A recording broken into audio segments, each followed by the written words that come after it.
risk management information architecture. What are our risks? Our strategic risks, our operational risks, our financial liquidity risks? How do those map to the objectives of the organization? Where do those risks map to the organizational structure? Is it an entity level risk? Is it a process level risk, an asset level risk? Like asset level risk could be like GDPR, privacy, like California CCPA and things. What are the regulatory risks and obligations? What about policies? Something organizations haven't done much of and just surprises me is map their policies to their risks. Every policy in the organization is essentially a risk document. We wouldn't have a policy if there wasn't a risk.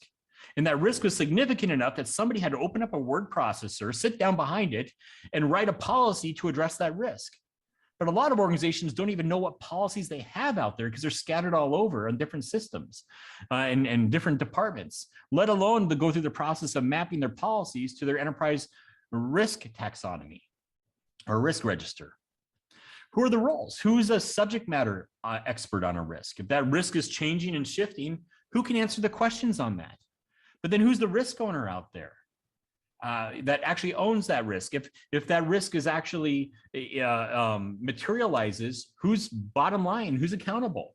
That could be different from the subject matter expert. The subject matter expert's there to provide input, but the risk owner is somewhere out there in the business.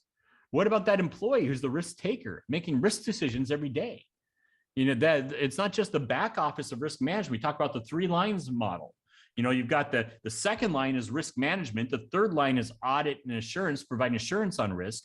The first line, we can't forget. They're the most important. That's where risk is being owned and taken day in and day out. That teller at the bank is making decisions on customer privacy, cash handling, fraud, money laundering every day. The doctor and nurse in a hospital are making patient decisions on patient safety and patient privacy every day. The coal miner in the coal mines making environmental and health and safety risk decisions every minute of every day.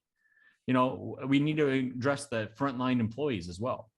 Issues, incidents, cases, investigations, complaints, how do those map back to my risk? When we're doing like our simple heat map, we have likelihood and impact. Are we just pulling things out of thin air? Or are we actually going back and saying this risk is materialized this many times in the organization with this impact? Because we have good collection of our risk events that have come up, the investigations and incidents and cases, and we do our risk assessments. We have objective information that can fulfill like those likelihood or probability and impact areas because we have a good historical record of those events, how they've happened in the organization, but also in our industry. The controls that mitigate risk, are they in place? Are they effective? We need a solid information architecture that brings all this together.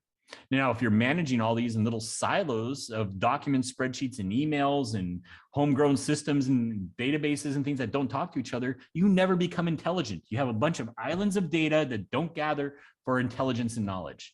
But when you bring together a solid risk information architecture, like our host Z-Horse, you can then get to see these relationships and insights so you can be more intelligent.